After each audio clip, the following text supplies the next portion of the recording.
नमस्कार दोस्तों, मैं डॉक्टर श्रवण कुमार आपका अपने YouTube channel learner exam point पर हार्दिक स्वागत करता हूं। दोस्तों, हम लोग जो है आयोगों पर चर्चा कर रहे हैं और आयोगों पर चर्चा करते हुए आप देखेंगे भारतीय शिक्षा के इतिहास पर हम लोग चल रहे हैं और भारतीय शिक्षा के इतिहास में वैदिक कालीन, बौद्ध कालीन, मुस्लिम कालीन को समाप्त करते हुए ब्रिटिश कालीन शिक्षा को समाप्त करते हुए दोस्त हम लोग जो है स्वतंत्रोत्तर भारतीय शिक्षा के विकास पर चल रहे हैं और स्वतंत्रोत्तर भारतीय शिक्षा के विकास में भी हम लोग जो है 2 आयोग को पढ़ चुके हैं।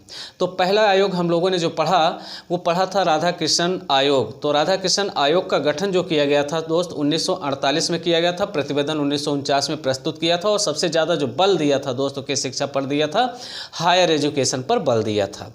फिर उसके बाद देखेंगे तो 1952 में आपका आता है मुदालियर कमीशन, ठीक है। लक्ष्मण स्वामी मुदालियर चेन्नई विश्वविद्यालय के जो कि उप कुलपति थे दोस्त, उनके निर्देशन में जो है ये क्या कहते हैं माध्यमिक शिक्षा आयोग की जांच के लिए उनको दिया गया और उन्होंने अपना प्रतिवेदन प्रस्तुत किया। अर्थात राधा कृष्ण कमीशन जो था वो हायर एजुकेशन पर बल दिया था 1948-49 में।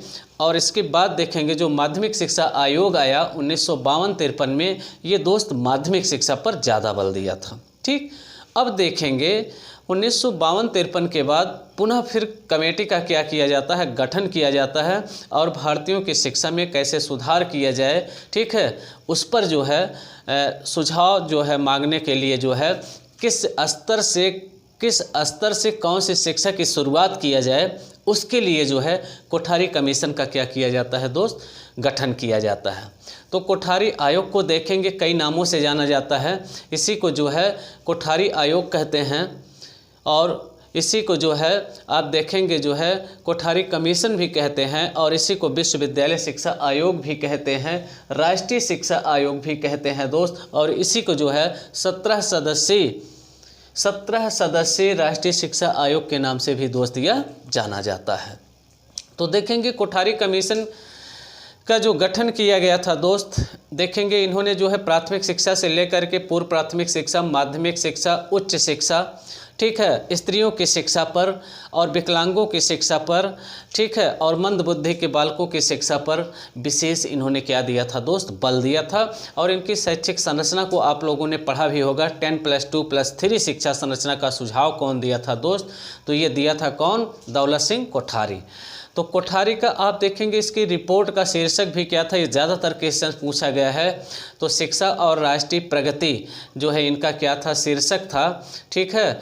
और इसमें 17 सदस्य थे दोस्त, लगभग ये 692 पृष्ठ व लगभग 700 पृष्ठों में इन्होंने अपने सुझाव को क्या किया था दोस्त, भारत सरकार के पास क्या किया था, प्रस्तुत किया था। तो चलते हैं क्योंकि क्वेश्चन इसमें बहुत ज़्यादा है, ठीक है, और इस पर विशेष ध्यान दीजिएगा। यहाँ से आपको परीक्षाओं में अक्सर क्वेश्चन देखने को मिलेंगे, ठीक है। तो पहला प्रश्न देखिए क्या कह रहा है, कोठारी आयोग कब आया, तो 1964 में आया था दोस्त और अपना प्रतिवेदन जो है 1966 में क्या किया था, MC छागला के पास इन्होंने प्रस्तुत किया। अब यहाँ पर MC छागला नाम क्यों आ रहा है, तो MC छागला जो थे दोस्त उस समय जो है शिक्षा मंत्री थे, इसलिए कोठारी कमीशन ने अपनी रिपोर्ट को जो है शिक्षा मंत्री MC छागला के पास 1966 में प्रस्तुत किया था।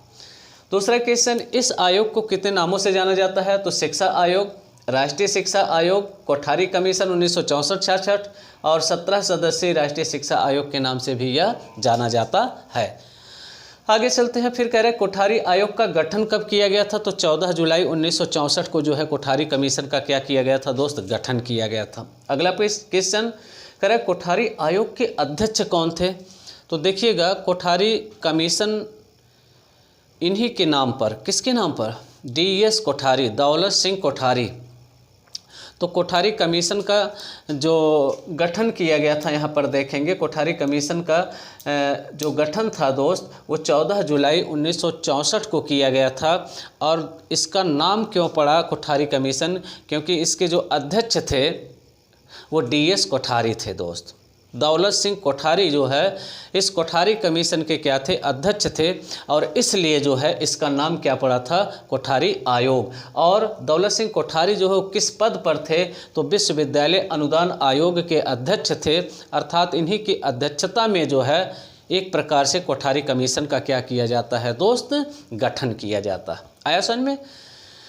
हाँ, तो मूल बातों को फिर से देखिए। कोठारी कमीशन कब आया, 1964 में आया। प्रतिवेदन कब प्रस्तुत किया, 1966 में किया। कितने इसके नाम है, तो कोठारी कमीशन, कोठारी आयोग, और देखेंगे यहाँ पर आपका शिक्षा आयोग, और 17 सदस्यीय राष्ट्रीय शिक्षा आयोग के नाम से भी यह जाना जाता है। आगे चलते हैं, कितने इस आयोग में सदस्य थे, टोटल सदस्यों की संख्या कितनी है, तो यहाँ पर टोटल सदस्यों की संख्या जो है वो दोस्त कितनी है, 17 है। अब यहाँ पर क्वेश्चन उठता है कि कोठारी आयोग अपनी रिपोर्ट कब प्रस्तुत किया था, तो 19 जुलाई 1966 को प्रस्तुत किया था। तो मूल बातों को ध्यान दीजिएगा। कोठारी आयोग का गठन कब किया जाता है, तो 14 जुलाई 1964 को किया जाता है। अब कोठारी आयोग जो है अपना रिपोर्ट कब प्रस्तुत करता है शिक्षा मंत्री के पास, तो वो डेट आप याद कीजिएगा, 19 जून 1966 को जो है MC छागला के पास क्या करता है, अपनी रिपोर्ट को दोस्त यह प्रस्तुत करता है। अगला क्वेश्चन देखेंगे, कह रहा है कि कोठारी आयोग की कुल संस्तुतियाँ कितनी थी, इन्होंने कितनी संस्तुतियाँ प्रस्तुत किया था MC छागला के पास, तो ये क्वेश्चन ध्यान दीजिएगा। 23 संस्तुतियों को इन्होंने क्या किया था, MC छागला के पास क्या किया था, प्रस्तुत किया था। ठीक है, मूल रूप से 23 संस्तुति इन्होंने दिया था। अब पूछ रहा है कि कोठारी आयोग के प्रतिवेदन के कितने भाग थे, तो कोठारी आयोग के प्रतिवेदन जो था दोस्त उसमें कितने भाग थे, 3 भाग थे।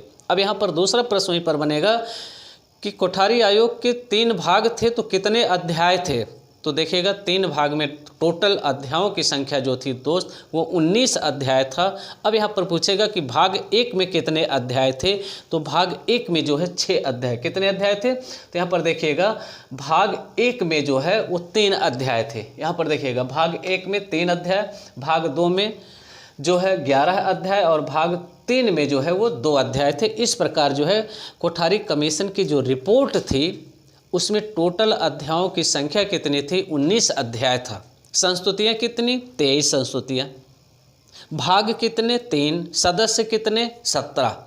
मूल बातों को याद कर लीजिए। आगे चलते हैं, फिर कह रहा है कि कोठारी आयोग के शोध प्रबंध का नाम क्या है। ये बहुत इंपॉर्टेंट है दोस्त, ये पूछा जा चुका है कि कोठारी आयोग के शीर्षक का नाम बताइए। तो यहाँ पर देखेंगे कोठारी आयोग के शीर्षक का नाम अगर पूछेगा तो शिक्षा और राष्ट्रीय विकास पर चले जाइएगा, शिक्षा और राष्ट्रीय विकास, और इसी को थोड़ा सा घुमा करके पूछ सकता है कि कोठारी आयोग के शोध प्रबंध का नाम बताइए। तो कोठारी आयोग के अगर शोध प्रबंध का नाम यहाँ पर पूछता है दोस्त, तो शोध प्रबंध का नाम क्या हो जाएगा, education and national development. Kothari आयोग के शोध प्रबंध का नाम बताइए, जो कि DS कोठारी ने जो है MC छागला के पास जो है अर्थात तत्कालीन शिक्षा मंत्री थे उनके सामने प्रस्तुत किया था। उस शोध प्रबंध का नाम क्या दिया था, तो यहाँ पर देखेंगे एजुकेशन एंड नेशनल डेवलपमेंट के नाम से जो है उस शोध को प्रस्तुत किया था। अगला क्वेश्चन देखिएगा, कह रहा है कि कोठारी आयोग का शिक्षा संरचना क्या दिया था दोस्त, तो ध्यान दीजिएगा। कोठारी आयोग का जो शैक्षिक संरचना था वो 10+2+3 अर्थात सामान्य शिक्षा 10 वर्ष की होगी। ठीक है, सभी लोगों के लिए जो है सामान्य शिक्षा क्या होगी दोस्त, 10 वर्ष की होगी। फिर 2 जो है आपका 11-12 होगा, 3 आपका क्या होगा, हायर एजुकेशन होगा। तो कोठारी आयोग ने शैक्षिक संरचना का क्या सुझाव दिया था, 10+2+3 शिक्षा संरचना का सुझाव दिया था। और इसे लागू कब किया गया था, तो 1986 की शिक्षा नीति में जो है 10+2+3 शिक्षा संरचना लागू किया गया था। जी क्या कह रहे हैं। अच्छा, अब तक के शिक्षा संरचना क्या कौन कौन से आए, तो देखिएगा आपकी जो राष्ट्रीय शिक्षा नीति है फर्स्ट 1968 में आया था।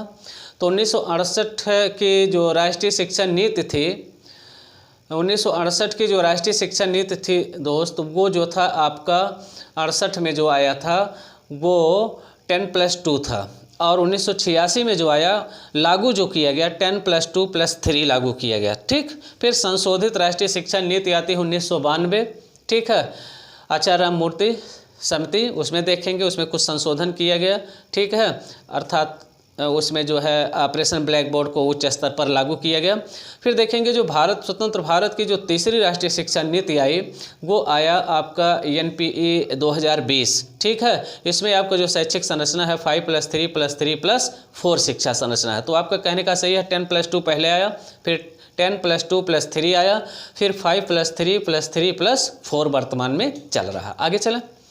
हाँ, अगला क्वेश्चन देखिए क्या कह रहा कि देश भर में समान शिक्षा प्रणाली लागू करने का सुझाव किसने दिया था। पूरे देश में समान शिक्षा प्रणाली लागू करने का सुझाव जो है कौन दिया था दोस्त, कोठारी कमीशन ने दिया था।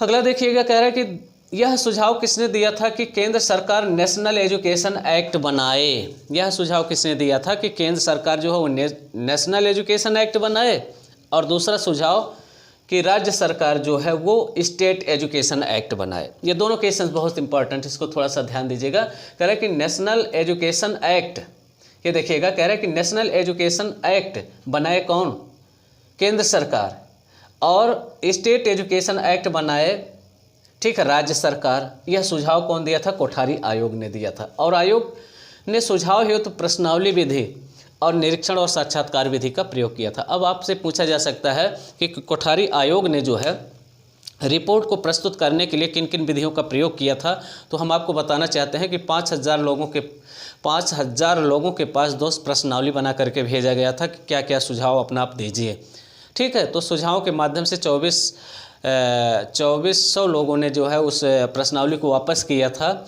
और फिर इंटरव्यू लिया गया, लोगों से पूछताछ किया गया भ्रमण करके, ठीक है, और इंटरव्यू उनको लिया गया, निरीक्षण किया गया, देखा गया उन संस्थाओं में क्या क्या कमियां हैं, ठीक है। और इसके बाद जो है कोठारी कमीशन ने अपने सुझाव को जो है MC छागला के पास 1966 में क्या किया था दोस्त, प्रतिवेदन को प्रस्तुत किया था 3 भागों में, ठीक है। हाँ, 17 सदस्य उनके सहयोगी सदस्य थे। आगे चलते हैं। अगला क्वेश्चन देखिएगा क्या कह रहा कि कोठारी आयोग बजट का कितना प्रतिशत शिक्षा पर व्यय करने की बात कहा है। ये थोड़ा और ध्यान दीजिएगा। कह रहा कि कोठारी आयोग ने जो है बजट में जो है शिक्षा पर कितने प्रतिशत खर्च करने का प्रावधान किया था या सुझाव दिया था। तो ध्यान दीजिएगा 6% जो है वो बजट में जो है शिक्षा पर खर्च करने का प्रावधान दिया था या सुझाव दिया था कि 6% खर्च करना चाहिए। आगे चलते हैं। कॉमन स्कूल की स्थापना, तो देखिएगा सामान्य स्कूल की स्थापना का सुझाव भी कौन दिया था दोस्त, तो सुझाव ये दिया था कौन, कॉमन स्कूल सिस्टम का सुझाव जो दिया था वो कोठारी आयोग ने दिया था, ठीक है। पूरे भारत में जो है सामान्य शिक्षा प्रणाली लागू करने का सुझाव कौन दिया था, तो कोठारी आयोग ने दिया था। अगला question, national board of education की स्थापना का सुझाव कौन दिया था, तो नेशनल एजुकेशन बोर्ड की सुझाव कोठारी आयोग ने दिया था। ये दोनों इंपॉर्टेंट है, इस पर थोड़ा सा ध्यान दीजिएगा। यहाँ से common school, national board of और इंडियन, तो कॉमन स्कूल की स्थापना का सुझाव कोठारी आयोग, नेशनल बोर्ड ऑफ एजुकेशन की स्थापना का सुझाव जो कौन दिया है, ये भी कोठारी आयोग ने दिया है।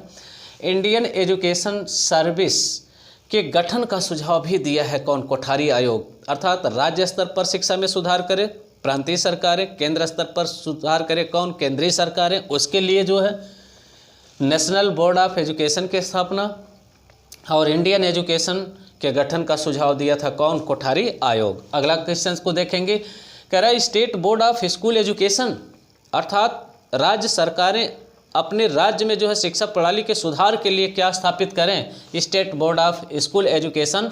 यह सुझाव कौन दिया था, तो कोठारी आयोग ने दिया था। और कोठारी आयोग की संशोधित, यहाँ पर ध्यान दीजिएगा, संशोधित त्रिभाषा सूत्र क्या है, ये क्वेश्चन पूछा जा चुका है। कोठारी आयोग की संशोधित त्रिभाषा सूत्र क्या है, तो त्रिभाषा फार्मूला भी देखेंगे तो उस पर भी बल दिया है कौन, कोठारी आयोग, ठीक है। और उसके पहले कौन बात किया था, तो माध्यमिक शिक्षा आयोग ने भी उस पर बात किया। तो कोठारी आयोग की संशोधित त्रिभाषा सूत्र क्या है, मातृभाषा में बताया उसने क्षेत्रीय भाषा अथवा प्रादेशिक भाषा होगी।